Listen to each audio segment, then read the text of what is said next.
નમસ્કાર, નિર્માણ ન્યૂઝની વિશેષ રજૂઆત આઈપીએલ 2024 કાર્યક્રમ સાથે હું છું યજ્ઞ ત્રિવેદી. દર્શક મિત્રો, આઈપીએલ 2024 કાર્યક્રમમાં આજે આપણે ચર્ચા કરવા જઈ રહ્યા છીએ 3 મેચને લઈને. ગઈકાલે ક્યાંક બહુ જ સારો રવિવાર પણ તમામ લોકો માટે રહ્યો હતો, કારણ કે Gujarat Titans versus Sunrisers Hyderabad અને બીજી બાજુ Delhi Capitals versus Chennai Super king. ક્યાંક એમ કહેવાય કે જે એક ઐતિહાસિક મેચ રમીને આવેલી સનરાઇઝર્સ હૈદરાબાદની ટીમ 162 રનમાં ક્યાંક અત્યારે તો જે આવી જશે તે ક્યાંક એક્સપેક્ટેડ ન હતું, પરંતુ ક્યાંક સારી એવી બેટિંગ કરવાનો પ્રયત્ન પણ કરવામાં આવ્યો હતો. એટલો સ્કોર પણ ક્યાંક તેઓ ના મૂકી શકે. 162 રનનો તેમના દ્વારા સ્કોર કરવામાં આવ્યો. ટાર્ગેટ 163નો મૂકવામાં આવ્યો. તેની સામે 168 રન જે ગુજરાત ટાઇટન્સની જે ટીમે બનાવ્યા હતા. છેલ્લા બોલે સિક્સર ડેવિડ મિલરે મારી હતી ને તેમાં આખી મેચ જીતી પણ ગયા હતા. એટલે બહુ જ સારી એવી મેચ ગઈકાલે આમ જોવા મળી હતી. ત્યારબાદની જો વાત કરવામાં આવે તો બીજી જે મહત્વપૂર્ણ મેચ હતી Delhi Capitals versus Chennai Super King. Delhi કેપિટલ્સે પ્રથમ બેટિંગ કરતા ક્યાંક એમ કહેવાય કે જે અત્યાર સુધી તમામ લોકોને એક રાહ હતી કે રિષભ પંત રમશે ક્યારે, અને રિષભ પંત જે 50 મારી અને તેમાં પણ ક્યાંક સારું એવું પ્રદર્શન જોવા મળ્યું. ત્યારબાદ ડેવિડ વોર્નર હોય કે પછી પૃથ્વી શો, તે ત્રણેય બેટ્સમેન દ્વારા બહુ સારું એવું પ્રદર્શન કરીને 191 રનનો જે તેમના દ્વારા સ્કોર મૂકવામાં આવ્યો. ટાર્ગેટ હતો 192નો, પરંતુ તે પણ ક્યાંક ચેન્નઈ સુપર કિંગ કરી શકી ન હતી અને તેના કારણે ચેન્નઈ સુપર કિંગને હારનો સામનો કરવાનો વારો આવ્યો હતો. બીજી બાજુ આજે બહુ જ મહત્વપૂર્ણ match Mumbai Indians versus Rajasthan Royals છે. રાજસ્થાન રોયલ્સ ત્રીજી જીતની હેટ્રિક લગાવવા માટે મેદાનમાં ઉતરશે અને બીજી બાજુ ક્યાંક અસ્તિત્વની વાત પણ અત્યારે તો જોવા મળી રહી છે મુંબઈ ઇન્ડિયન્સ માટે, અને તે આ વખતે વાનખેડે સ્ટેડિયમ ઉપર કેવા પ્રકારનું જોવા મળશે. ક્યાંક હાર્દિક પંડ્યાને જે કેપ્ટન બનાવવામાં આવ્યા છે તેને લઈને પણ ઘણી બધી ચર્ચાઓએ જોર તો પકડ્યું છે. તો આજે કેવા પ્રકારની મેચ રહેશે તેને લઈને પણ સવાલ યથાવત છે. 3 મેચને લઈને ચર્ચા વિચારણા કરીશું. આ 3 મેચને લઈને ચર્ચા વિચારણા કરવા માટે અમારી સાથે સ્ટુડિયોમાં ઉપસ્થિત છે અશોકભાઈ મિસ્ત્રી, કે જે સ્પોર્ટ્સ એક્સપર્ટ છે. જે અશોકભાઈ, સૌથી પહેલા તો આપનું સ્વાગત છે. Thank you so much. અશોકભાઈ, સૌથી પહેલા આપણે પ્રથમ મેચને લઈને ચર્ચા વિચારણા કરીએ. હૈદરાબાદ વર્સિસ ગુજરાત ટાઇટન્સની જે બહુ જ મહત્વની મેચ હતી, અને પહેલા પણ આપણે ચર્ચા કરી હતી 277 રન જે સનરાઇઝર્સ હૈદરાબાદે કર્યા હતા તે ક્યાંક 162 રનમાં જ ક્યાંક સમેટાઈ ગઈ હતી. અને ગુજરાત ટાઇટન્સ પણ જે એટલો સ્કોર એટલે ટાર્ગેટ સુધી પહોંચવા પણ બહુ જ પેલું ક્યાં આમ લેટ કર્યું હતું. બહુ જ આમ મહત્વની જે ઇનિંગ જોઈતી હતી ગુજરાત ટાઇટન્સને, કે જો ફટાફટ મેચ જો પતી જાય તો રન રેટમાં પણ અત્યારે તો સારો એવો સુધારો પણ થઈ શકતો હોય છે. શું કહેશો સૌથી પહેલા તો આ ગઈકાલની મેચને લઈને? સનરાઇઝર્સ હૈદરાબાદ કેમ આટલું બધું એમ કહેવાય કે જે 277 રન મારી શકે ક્યાંક એવું હતું, જે ક્યાંક એમ કહેવાય 180 કે 190 સુધી પણ ના પહોંચી શક્યું? વેલ, ગઈકાલની મેચમાં ખેર અમે હાજર હતા ત્યાં આગળ પ્રેસ બોક્સમાં, એટલે જે રીતનો માહોલ હતો પહેલાં એવો હતો કે ચલો ભાઈ આજે કોઈ બહુ મોટી મેચ જોવા મળશે. પબ્લિક પણ સારી એવી હતી, તડકો હતો છતાં પણ પબ્લિક પણ આવી હતી. પણ પરંપરાગત રીતે જોવા જાવ તો કોઈને બોલિંગ ડોમિનેટેડ ક્રિકેટ ગમતું નથી આઈપીએલની અંદર ખાસ કરીને. એટલે ગઈકાલે ગુજરાત ટાઇટન્સની ટીમની બોલિંગ સારી છે, ધેટ વી નો, કે મોહિત શર્મા જે રીતે બોલિંગ કરે છે, જે રીતે રાશિદ કરે છે, ઓમર જાઈ કરે છે, they are very good bowlers, અને એ બોલર્સ બહુ સારા છે. એટલે એનો જે એડવાન્ટેજ એ ગુજરાતને મળ્યો. અને હૈદરાબાદને એડવાન્ટેજ હતું કે ભાઈ પહેલાં બેટિંગ કરી છે, they should try and do something great, પણ એ બન્યું નહીં. જે પાવર પ્લેમાં પણ જે રન્સ જોઈતા હતા એ પણ એટલા ઝડપથી ના બન્યા. અને ઓવરઓલ તમે જોવા જાઓ તો હેડની વાત કરો તમે, કે મયંક અગ્રવાલ જે રમવા માટે આવ્યા, એનું બી કંઈ ખાસ, અભિષેક શર્મા, ત્યાર પછી માર્કરમ, ત્યાર પછી જે ક્લાસેન, આ બધા ખેલાડીઓ, ઓફકોર્સ ક્લાસેનને તો ખેર થોડું ઘણું રમે, પણ એકચ્યુઅલી જોવા જાવ તો શરૂઆત એટલી સારી ના થઈ. ટુ બી વેરી પ્રિસાઇઝ, જે શરૂઆતની વિકેટો પડી એનો જે એક બેકલોગ જાય, એ બેકલોગ કેરી ફોરવર્ડ થયો, અને ત્યાર પછી રન્સ બન્યા નહીં જે પ્રમાણે જોઈતા હતા. એટલે પાછળના બેટ્સમેનો જે આવ્યા, માર્કરમ પછીના જે બેટ્સમેનો આવ્યા, ધારો કે આ ક્લાસેન છે કે એ બધા એ થોડાક ડિફેન્સિવ બની ગયા, કે આપણે પણ રન્સ બનાવવાના છે. અને અગેન કહેવું પડે કે એક્સલન્ટ બોલિંગ, અને ખાસ કરીને આપણે જે શર્માની વાત કરવી પડે because the way he is bold. અને આ ખેલાડી ટૂંકમાં આમ જોવા જઈએ તો એમ કહી શકીએ કે આપણે નો વર્લ્ડ કપનો ખેલાડી કહી શકાય. પણ અત્યાર સુધી તમે આઈપીએલમાં જુઓ તો જે રીતે મોહિતે બોલિંગ કરી છે, Mohit has always been very very consistent and very very accurate. એની બોલિંગને તમારે ચોગ્ગો છગ્ગો મારવા માટે you require lot of guts. તો એ ક્યાંક ને ક્યાંક ગઈકાલે ફરી એકવાર પ્રસ્થાપિત થયું કે નહીં, આ ખેલાડી છે જબરજસ્ત છે. એક મહત્ત્વની મેં તમને વિકેટ રાશિદ ખાને કાઢી આપી. તો આમ કરતાં કરતાં જે એક સારી બોલિંગની સામે કાલે થોડુંક સ્લો બેટિંગ, સ્લો ટ્રેક હોય એવું પણ લાગ્યું. પણ એનાથી વિશેષ જોવા જઈએ તો the very good bowling has prevailed. અને એના કારણે હૈદરાબાદના જે બેટર્સ છે એ આમ તો હૈદરાબાદની ટીમ કઈ દાડે ટોપ 4માં આવે છે, બહુ ઓછી આવે છે આમ જોવા જઈએ. આ તો એક મેચમાં એટલું સારું રમ્યા છે એટલે આપણે બધા વાત કરીએ છીએ અત્યારે, એટલે આની ચર્ચા કરીએ છીએ. અધરવાઇઝ આ ટીમને એમાં કમિન્સ આવ્યા હતા કેપ્ટન તરીકે, કમિન્સને લાવ્યા છે, ક્લાસન છે, માર્કરમ છે, હેડ આવ્યા છે. તો all this brings it more this thing. પણ હું માનું છું કે એક ચેમ્પિયન ટીમ છે ગુજરાતની team. Is not an ordinary team, champion team છે. એમને ખબર છે એમના રિસોર્સિસનો કઈ રીતે ઉપયોગ કરવાનો, અને જે રીતે એના કોચ જે રીતે ટ્રેન કરી રહ્યા છે એ પણ ક્યાંક ને ક્યાંક શાનદાર છે. Because he Bing A bowler, A always insist કરે છે કે ભાઈ બોલિંગ આપણી સારી થવી જોઈએ. તો it was a very good bowling. Shots થોડા ધીમા આવતા હતા. મેં તમને કહ્યું એ પ્રમાણે કે તમારે મેદાનની બહાર બોલ મોકલવા માટે બહુ તકલીફ પડતી હતી. તો એ આપણે શરૂઆતના થોડુંક અનુભવ કર્યો, કારણ કે જે કોઈ શોટ્સ વાગ્યા that did not go to the right place. તો એક સારી બોલિંગ અને એક ખરાબ બેટિંગ. ખરાબ બેટિંગ એટલા માટે શરૂઆત સારી ના થઈ. કોઈ પણ ટીમની શરૂઆત સારી ના થાય તો એ પાછળ એને જે બેકલોગ છે કેરી ફોરવર્ડ થાય છે. અને દેટ એક્ઝેક્ટલી, કારણ કે જો કદાચ 200 રન જેટલો સ્કોર થયો હોત તો આ મેચમાં થોડી જાન આવત, અથવા તો થોડીક એમાં એ રાત. કારણ કે 163 162 રન્સમાં કંઈ બહુ હતું નહીં. પણ તે છતાંય આ મેચ છેક 19.1 ઓવર તમે કહ્યું એ પ્રમાણે ત્યાં સુધી પ્રોલોંગ થઈ. લોકો પણ થોડાક કંટાળ્યા કે ભાઈ આ કેમ આટલું બધું ધીમું રમાય, ઘણું લાંબુ કરી નાખ્યું, ઘણું લાંબુ. કારણ કે 162 માટે બી તમે જો 20 ઓવર લેતા હો, તમે 200 રન કરો તોય 20 ઓવર લેતા હોય. સી એક વસ્તુ ચોક્કસ છે કે પહેલાં એવું હતું કે ભાઈ પ્રેક્ષકો માટે એન્ટરટેનમેન્ટ મહત્ત્વનું છે.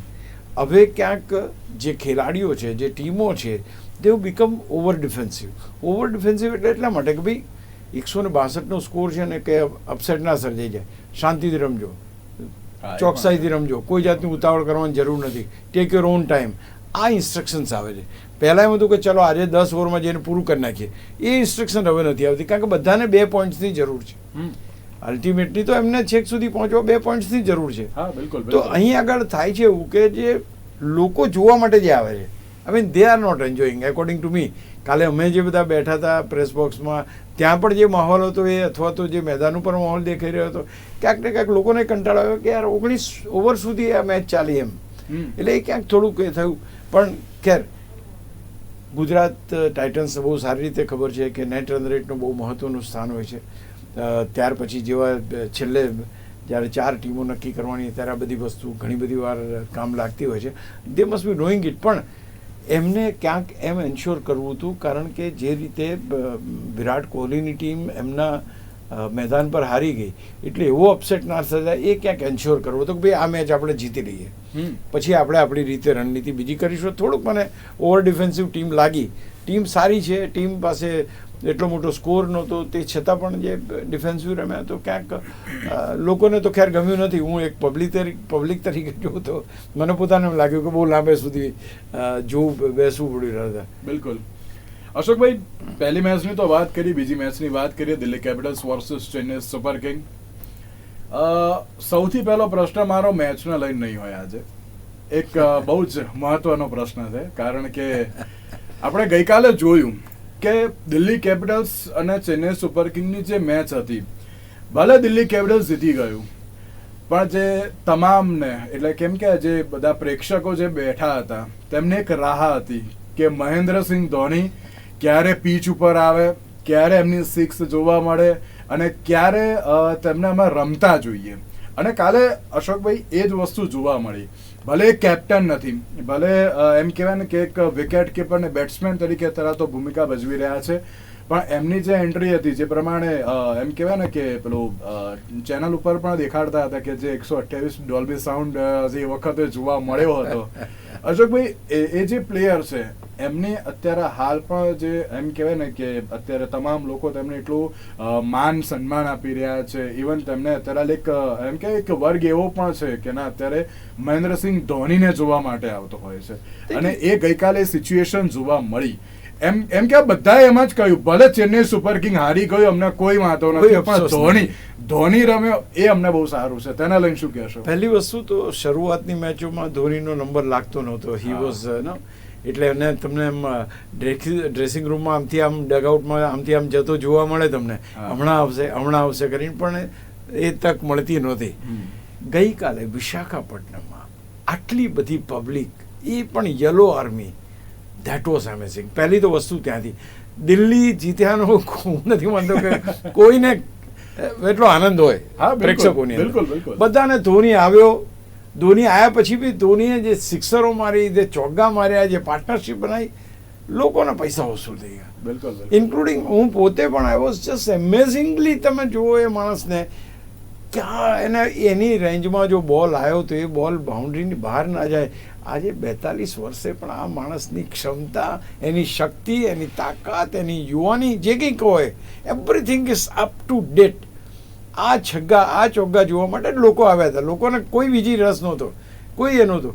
તમે તે વખતે જોયું હશે કે મોટા ભાગે ચેન્નઈ સુપર કિંગ્સના પ્રેક્ષકો જે હતા એની ઉપર જ કેમેરો લગભગ રહ્યો છે.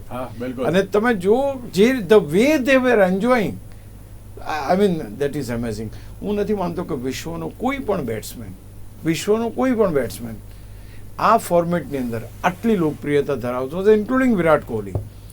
હું વાત એવું નથી કે એ મહાન નથી, બધા મહાન છે, બટ ધ રિસ્પેક્ટ આજે તમે આ તમારે કમાવાનું છે. આ તમારે હમણાં જ આપણે બહુ સરસ ચર્ચા ચાલતી હતી, ભાઈ હાર્દિક પંડ્યા મેદાનમાં આવે છે લોકો બૂમો પાડે છે, હૂટિંગ કરે છે. તમે વિચાર કરો કે તમે આ ઉંમરે હૂટિંગ થાય તમારું, અને આ 42 વર્ષે આ માણસને અત્યારે બી લોકો જોવા માટે તત્પર છે. અને એટલું રિસ્પેક્ટ આપે છે. So this is called earning યાર. તમારી લાઈફનું અર્નિંગ આ છે. બિલકુલ. કાલે સોશિયલ મીડિયા ઉપર પણ ક્યાંક ચેન્નઈ સુપર કિંગ હાર્યું એનો કોઈ પણ ગમ દેખાતો જ નથી, કોઈ જગ્યાએ દેખાયું જ નથી. કોઈ માત્ર મહેન્દ્રસિંહ ધોની જ દેખાયા. અને પાછું 3 છગ્ગા 4 ચોગ્ગા, મીન્સ લોકોને મજા આવી ગઈ. એવું 0માં આઉટ થઈ ગયો તોય આપણને એમ થાય, પણ નહીં, છગ્ગા પણ જોરદાર માર્યા અને ચોગ્ગા પણ જોરદાર. પૈસા વસૂલ મેચ કરતા એને રમતો જોવો, બસ એ 4 ઓવર 3 ઓવર જે કે રમ્યો, that was only the match. એ આખી મેચ હતી. બાકીની બધી વાત, હું સવારે કદાચ મેચ જોઈને આવ્યા પછી આ મેચ જોવા બેઠો હું ઘરે, તો થોડો ત્યાં આગળ એમ લાગ્યું સ્ટેડિયમ પર કે યાર આ મેચ બહુ લાંબી થઈ ગઈ. પણ ઘેર આવ્યા પછી જ્યારે આ છેલ્લી મેચ જોવા માટે જ્યારે બેઠો ત્યારે મને લાગ્યું કે હા, એક રિલેક્સ. બિલકુલ. અને એ રિલેક્સ એક પ્રેક્ષકોના ફેસ ઉપર દેખાતું હતું સાહેબ. હું નથી માનતો કે મહેન્દ્રસિંહ ધોનીની ઇનિંગ કોઈએ ના જોઈ હોય. બિલકુલ. તો આ કમાણી છે. 42 વર્ષે પણ હજુ એટલું માન, સન્માન, રિસ્પેક્ટ એ મળે છે જે છે. Hats of two that main. બિલકુલ. કમાવા માટે બહુ કરવું પડે. I mean you cannot earn without this thing, you know. તમારે કહેવાય છે કે એ કોઈ દિવસ કેપ્ટન હતા ત્યારે એના રૂમના દરવાજા ક્યારેય બંધ નહોતા કરતા. It is always open for the players. એ કોઈ દિવસ પોતાની પાસે ફોન રાખતા નથી. He never keeps phone with him. તો આ મહાન ગ્રેટ અમથા નથી બનતા. બિલકુલ. તો અશોકભાઈ, બીજી બાજુ જે એક રાહ હતી અને એ પણ ક્યાંક એમ કહેવાય ને કે દરેક લોકોની આશા હતી એ પરિપૂર્ણ થઈ છે. રિષભ પંતે જે પ્રમાણે 50 કમ્પ્લીટ કરી અને તેની સાથે એમ કહેવાય ને કે હવે ફરી એકવાર ફોર્મમાં આવ્યા છે. ચલો આ તો હજુ એક જ મેચ છે, પણ ડેવિડ વોર્નર ફોર્મમાં આવ્યા છે. એક થોડીક એમ કહેવાય ને કે બીજી બધી ટીમ માટે થોડીક નિરાશા હશે, કારણ કે ડેવિડ વોર્નર જો એમની કન્સિસ્ટન્સી જાળવી રાખશે તો પછી પૂરું થઈ ગયું સમજી લેવાનું. શું કહેશો ગઈકાલની એ જે ઇનિંગ હતી દિલ્હી કેપિટલ્સની તેને લઈને? પણ તમારા 3 ખેલાડીઓએ 50 રનની પ્લસ સ્કોર કર્યો છે. વોર્નર, પંત અને Prithvi 43 if I am not mistaken. ના, એ ઇમ્પેક્ટ પ્લેયર તરીકે લાવ્યા અને હી ઓલ્સો પ્લેડ વેલ. તો તમે આજે અને ઇટ ઓલવેઝ તમે આજે શરૂઆતની 6 ઓવર્સમાં જે બેટિંગ કરો છો ને સાહેબ, એ તમારી મેચનો એસેન્સ છે. એ 6 ઓવર જો તમે જીવી ગયા તમારી રીતે તો દેન યુ આર થ્રુ. તો એ વખતે એ લોકોએ જબરજસ્ત બેટિંગ કરી, ઇન્ક્લુડિંગ વોર્નર. અને ઓફકોર્સ જે કેચ લીધો અને જે વિકેટ મળી, if you have seen that catch, વોર્નરનો જે કેચ વોઝ સ્ટનર. કોઈને ખબર નથી કે આવો કેચ થઈ શકે, એવો કેચ કાલે થઈ ગયો અને વિકેટ પડી. તો હું માનું છું કે એ 3 ખેલાડી બહુ સારું રમ્યા અને એક એડવાન્ટેજ હતો એમની પાસે, એડવાન્ટેજ મળ્યો એમને અને મેચ પણ જીતવામાં સફળ થયા. બિલકુલ બિલકુલ સાચી વાત છે. એટલે આમ ગઈકાલની આ મેચને કહી શકાય કે દિલ્હી કેપિટલ્સ માટે એક સારો એવો દિવસ તો હતો, પણ ક્યાંક મેચનું જે આખું એમ કહેવાય ને કે જે ફેમ હતું એ બધું ચેન્નઈ સુપર કિંગના મહેન્દ્રસિંહ ધોની લઈ ગયા એમ કહીએ તો. પણ અલ્ટિમેટલી 2 પોઈન્ટ્સ તો ટીમને જ મળે છે, એટલે એવું બિલકુલ ટેક અવે ઓલ ધ ક્રેડિટ. એમણે એક બહુ મોટી ટીમને હરાવી છે. હા બિલકુલ મોટી ટીમના ખતરનાક બેટ્સમેનોને કાબુમાં રાખ્યા છે. શિવમ દુબેને ઇમ્પેક્ટ પ્લેયર તરીકે લાવ્યા ત્યારે જે પ્રમાણે મુકેશે બોલિંગ કરી છે અને જે રીતના વિકેટ એ કરી છે, I think everything depends upon that. ઘણા બધા બોલિંગ ચેન્જીસ જોરદાર હતા. મુકેશ કુમારની બોલિંગ બહુ સરસ જોવા મળી તમને. તમે દરેકે દરેક જગ્યાએ ક્યાંક ઇમ્પેક્ટ છોડ્યો છે. એવું નથી કે તમે મેચ સારી નથી રમાઈ, you played a good match. એક વસ્તુ ચોક્કસ છે ભાઈ, જો રિષભ પંતને ખબર છે કે જે ધોની છે કોઈ નથી. બિલકુલ આખી દુનિયામાં કોઈ એવો ક્રિકેટર નહીં હોય કે જે ધોની. દુનિયાના બેટર્સ એમ કહે છે કે જિંદગીમાં એકવાર ધોનીના હાથ નીચે રમવું છે. વિચાર કરો તમે, આ એની મહાનતા ગણો કે મહાનતા કરતાં એટલી એ વ્યક્તિત્વ પોતાનું છે. બિલકુલ એને એટલે સુધી બનાવ્યું છે કે it is respected by everybody. નાનો બાળક હશે તો એને રિસ્પેક્ટ કરે છે, યુવાનો રિસ્પેક્ટ કરે છે, છોકરીઓ, છોકરાઓ, બુઝુર્ગો, એવરીબડી. તો આ ક્યાંક ને ક્યાંક બહુ જ શીખવા જેવી વાત છે કે તમે કઈ રીતે એક ક્રિકેટર આટલો લોકપ્રિય પણ હોઈ શકે છે. બિલકુલ સાચી વાત છે. અને દિલ્હી કેપિટલ્સ માટે પણ એમ કહી શકાય કે નવો કોન્ફિડન્સ તેમને પણ અત્યારે આવ્યો છે. શરૂઆત થઈ બહુ સરસ રીતે થઈ, સારી રીતે રમ્યા છે લોકો, સારી ટીમને હરાવી છે. સાયકોલોજીકલી પણ એમને એડવાન્ટેજ છે એનો. બટ આ ફેક્ટર તો રહેવાનું કે જ્યાં ધોની હશે તો તમે બાકી કોઈ ખેલાડીને જોવા લોકો નહીં આવે, એ તો 100%ની વાત છે. એટલે એના માટે રિષભ પંતને ખોટું ના લગાડ્યું, એને ખબર છે. બિલકુલ બિલકુલ સાચી વાત. અશોકભાઈ, આજની એક મહત્વની મેચની વાત કરીએ. Mumbai Indians versus Rajasthan Royals. અત્યાર સુધી આપણે જોયું છે મુંબઈ ઇન્ડિયન્સનું જે પ્રમાણેનું ક્યાંક પરફોર્મન્સની પણ આપણે જોયું છે, કેપ્ટનશીપને લઈને પણ સવાલ જોયા છે, અને બીજી બાજુ જીતની હેટ્રિક મેળવવા માટે રાજસ્થાન રોયલ્સ અત્યારે મેદાનમાં આવશે. સૌથી પહેલા તો આ મેચને આપ કઈ રીતે જોઈ રહ્યા છો? See, apparently Rajasthan Royal is the strongest team according to me. મારી દ્રષ્ટિએ એક સ્ટ્રોંગ ટીમ એ રાજસ્થાન રોયલ્સ છે. ભલે કોઈ માને કે ના માને, અલગ વસ્તુ છે. એની પાસે ઠીક છે, બેટ્સમેનો અત્યારે નથી રમતા, અલગ વસ્તુ છે. યશસ્વી જયસ્વાલ છે તમારી પાસે, બટલર છે, સેમસન છે, રિયાન પરાગ જે રીતે રમ્યો છે એ છે, હેથમાયર ઇમ્પેક્ટ પ્લેયર તરીકે આવી શકે છે, એ ખતરનાક છે, જુરેલ છે, પોવેલ છે. તો they have got everything. Bowling department પણ એ લોકોનું બહુ સારું છે.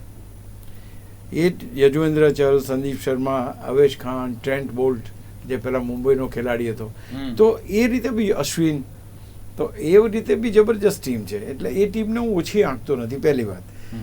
અચ્છા, અત્યારની જે પરિસ્થિતિમાંથી મુંબઈ ઇન્ડિયન્સની ટીમ પસાર થઈ, ભલે બહાર ઘણી બધી વાતો ચાલે છે, આમ છે તેમ છે, પણ હું એક ટીમ તરીકે એને જો જોતો હોઉં તો તમારી પાસે કોન્ટ્રીબ્યુશન કોનું છે અથવા કોણ કોન્ટ્રીબ્યુટ કરે છે. અત્યાર સુધીનું જે પાવર પ્લેની અંદર સર્વશ્રેષ્ઠ રમત દાખવવાનું જે કામ છે અત્યારે રોહિત શર્માએ કર્યું છે. Rohit Sharma has played very well in power play. હવે તમારી પાસે આખી ટીમને લઈને જવું હોય તો તમારી પાસે ઈશાન કિશન છે, તમારી પાસે નમન ધીર છે, તિલક વર્મા અગેન એકવાર રમ્યો પણ I think he is a man who is not in great form.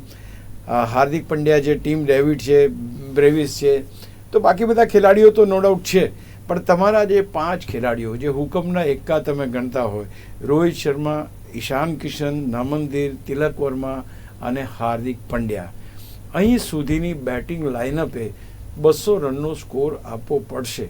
આ મેદાન તો ખેર રનના ઢગલા બને છે અને નોર્મલ સામાન્ય એનો જે રન રેટ છે એ લગભગ 10.99નો છે નોર્મલ, અને ડેથ ઓવર્સમાં ઇટ ઇઝ અરાઉન્ડ 17 થી 17-18% એનું એ છે.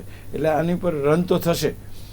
રન કોણ કરશે એ બહુ અગત્યનું છે. ટોસ કોણ જીતશે, પહેલી બેટિંગ કોણ કરશે. બિલકુલ. કારણ કે જો તમે 200+ સ્કોર મૂકો છો તો આ મેદાન ઉપર એટલું બધું પ્રેશર આવતું નથી.